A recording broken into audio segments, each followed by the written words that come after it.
पिछले एपिसोड में हमने देखा था थॉर अपनी मदद के लिए अर्थ से कैप्टन और आयरन मैन को बुलाता है, लेकिन थॉर जब अपने कुछ लोगों से मिलता है और देखता है कि उसका भाई बाल्डर अब मारा जा चुका है, तो वो ये समझ जाता है कि रैग्नारॉक अब आ चुका है और थॉर नहीं चाहता कि उसके चक्कर में अर्थ के हीरोज भी मारे जाएं, और इसीलिए थॉर उन दोनों को वापस से अर्थ पर भेज देता है और अपने बच्चे वॉरियर्स के साथ एक आखिरी जंग के लिए उनको रेडी करता है, क्योंकि वो एसगार्डियन हैं जो वॉर से कभी नहीं पीछे हटते। अब आगे एल्फहाइम, लाइट एल्व्स की दुनिया। आज से 2 महीने पहले एक जंगल में 2 बच्चे निशाना लगाने की प्रैक्टिस कर रहे थे, लेकिन तभी उनके पास वॉरियर्स 3 लेडी सिफ के साथ पहुंचते हैं, क्योंकि अब हर रियल में लोकी की आर्मी थॉर के लोगों को दौड़ा दौड़ा कर मार रही है। वॉरियर्स 3 उन बच्चों से इस उम्मीद में मदद मांगते हैं कि वो अब सेफ हैं और वो बच्चे उन्हें कुछ दवाई और खाना दे सकते हैं, लेकिन वॉरियर्स 3 इस बात से अनजान थे कि उनका पीछा किया जा रहा था। और तभी एक शिप आती है और उन पे एरो से हमला कर देती है। Present day.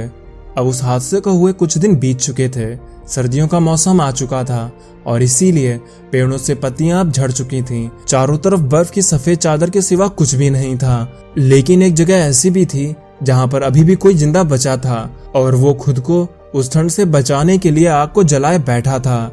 लेकिन तभी उस जगह पर थॉर पहुंचता है और पूछता है कि यहाँ पर कौन है। मैं हूँ थॉर, ओडेन का बेटा और एसगार्ड का राजा।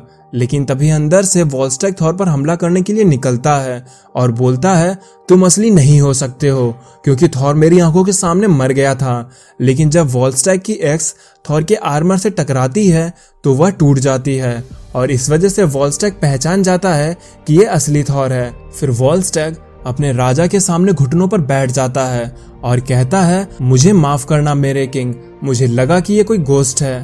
थॉर वॉलस्टैग की ऐसी हालत देखकर हैरान था, क्योंकि वॉलस्टैग अब बहुत कमजोर हो चुका था। थॉर ने वॉलस्टैग की ऐसी हालत पहले कभी नहीं देखी थी। थॉर वॉलस्टैग से पूछता है, मुझे बताओ कि यहाँ पर क्या हुआ था। तब वॉलस्टैग बताता है, मैंने यहाँ पर महीनों से किसी लाइफ को नहीं देखा।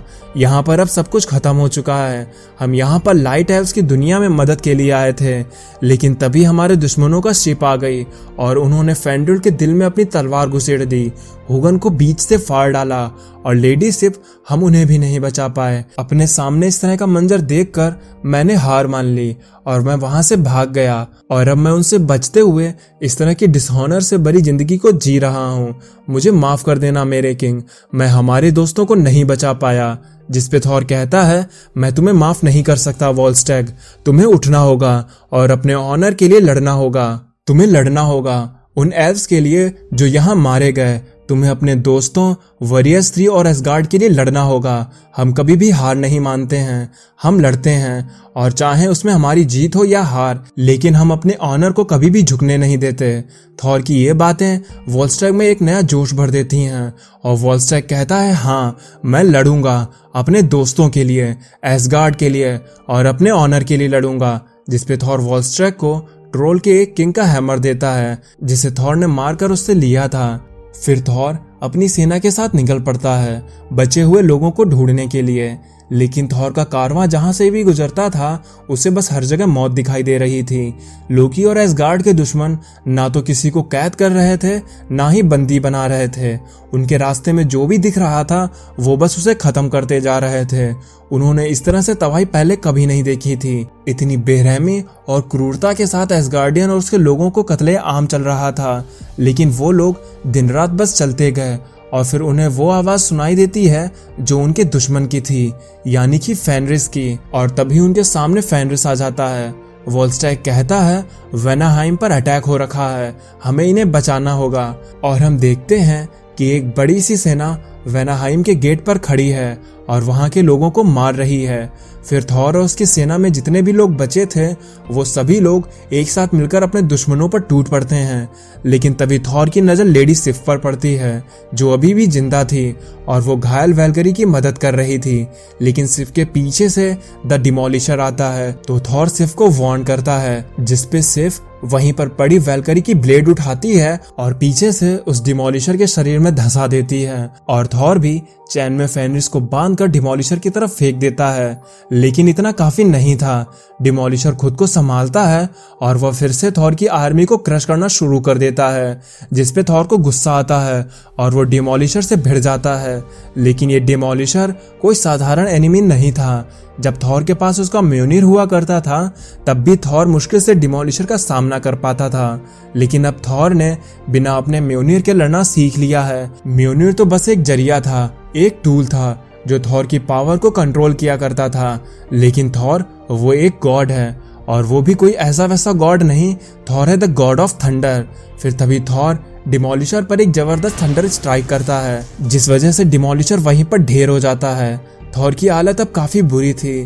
थॉर अपने म्योनिर को मिस कर रहा था, क्योंकि वो जानता था कि म्योनिर भले ही एक टूल है, लेकिन वो उस हैमर की मदद से अपनी पावर को ज्यादा अच्छे से यूज कर पाता था। लेकिन अभी भी खतरा टला नहीं था, क्योंकि उसका एक पावरफुल दुश्मन अभी भी उसका इंतजार कर रहा था। और फिर तभी फेनरिस अपनी चेन्स को तोड़ देता है और कहता है, मुझे पहले भी इस तरह की चेन्स में बांधा गया है, लेकिन अभी तक ऐसी कोई भी चैन नहीं बनी जो मुझे बांध कर रख सके। और थॉर, आज तुम मेरे हाथों मर के रहोगे, तुम्हें मुझसे कोई भी नहीं बचा सकता। लेकिन जब तक फेनरिस थॉर पर किसी भी तरह का अटैक करता, उस पे कोई थंडर स्ट्राइक से हमला कर देता है। और हम देखते हैं कि थॉर का एक और भाई यानी कि बीटा रे बिल वहां पर पहुंच चुका है।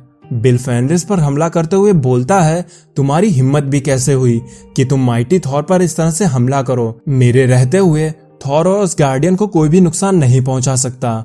और इतना कहते हुए बीटा रे बिल अपने स्टॉर्म बेकर से पूरी पावर के साथ हमला करता है। यह हमला इतना डेडली था कि जिससे फेनरिस वहीं पर मर जाता है और बचती हैं तो उसकी बस हड्डियां। लेकिन इस हमले से अब दुश्मन सेना डर चुकी थी और वो वहां से भाग जाती है।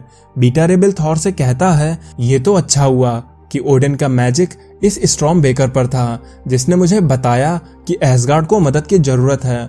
और जैसे ही मुझे ये बात पता चली, मैं एसगार्ड की तरफ जितनी जल्दी आ सकता था मैं आ गया। लेकिन तभी कुछ सोल्जर्स उस बच्चे की लाश को लेकर आते हैं, जिन्हें कैप्टन ने पिछले गांव में बचाया था। सोल्जर थॉर को बताते हैं कि ये बच्चा एसगार्ड के लिए लड़ा और इसने अकेले ही 2 जायंट्स को मार भी डाला, लेकिन ऐसा करने में इस मासूम ने अपनी जान गंवा दी। उस बच्चे को मरा हुआ देखकर थॉर बहुत दुखी हो जाता है, और इसकी एक वजह भी थी। थॉर को उस बच्चे में अपना बेटा मगिनी नजर आता था, जिसे वो किसी कारण से कहीं छोड़ आया था। फिर बीटा रे बिल थॉर से एसगार्ड की हालत के बारे में पूछता है। थॉर कहता है, एसगार्ड पर सब कुछ बदल चुका है। मेरे फादर ओडेन अब नहीं रहे, वो अब मर चुके हैं और मैं उनकी जगह पर एसगार्ड का राजा हूँ। लेकिन अब जब तुम आ चुके हो तो मुझे ये उम्मीद मिली है कि मैं अब वो कर सकता हूँ जिसका मुझे इंतजार कब से था। तो बीटा रे बिल पूछता है, मेरे भाई मुझे बताओ कि तुम क्या करना चाहते हो। जिस पे थॉर कहता है कि उसे कुछ नॉलेज लेनी है, मुझे इन सब के पीछे का कारण जानना होगा और इसीलिए मुझे यहाँ से उस विजडम को लेने के लिए जाना होगा। लेकिन अब जब तुम आ चुके हो तो मैं अब अपने लोगों को तुम्हारे हवाले छोड़कर यहाँ से जा सकता हूँ। मुझे तुम पे भरोसा है कि तुम मेरे लोगों को ठीक उसी तरह से रक्षा करोगे जैसे तुम अपने लोगों की करते हो। तो बीटा रे बिल कहता है, हाँ मैं करूँगा, लेकिन मैं कोई एसगार्डियन नहीं हूँ, जिस वजह से शायद ही ये लोग मुझ पर भरोसा करेंगे। तो थॉर कहता है, तुम भले ही एक एसगार्डियन ना हो, लेकिन मेरे लोग तुम्हें वैसे ही प्यार और सम्मान देते हैं जैसा वो मुझे देते हैं। तब थॉर एक महल पर खड़ा होता है और अपने लोगों के सामने बीटा रे बिल को एसगार्ड का नया राजा घोषित करता है और उनको बताता है कि थॉर को कुछ सवालों के जवाब जानने के लिए वहां से जाना होगा ताकि वह अपने लोगों को बचा सके, जिसके लिए उसे वो अनसीन पावर हासिल करनी होगी। जिसपे वो सभी लोग थॉर का कहना मान जाते हैं और थॉर की एब्सेंस में वो लोग बीटा रे बिल को अपना नया राजा स्वीकार कर लेते हैं। जिसके बाद थॉर अपनी 2 भेड़ टूथ नेशर और टूथ ग्रैंडर के साथ उस विजडम को लेने के लिए निकल पड़ता है, जिसकी मदद से थॉर अपने हर सवाल का जवाब जान पाएगा।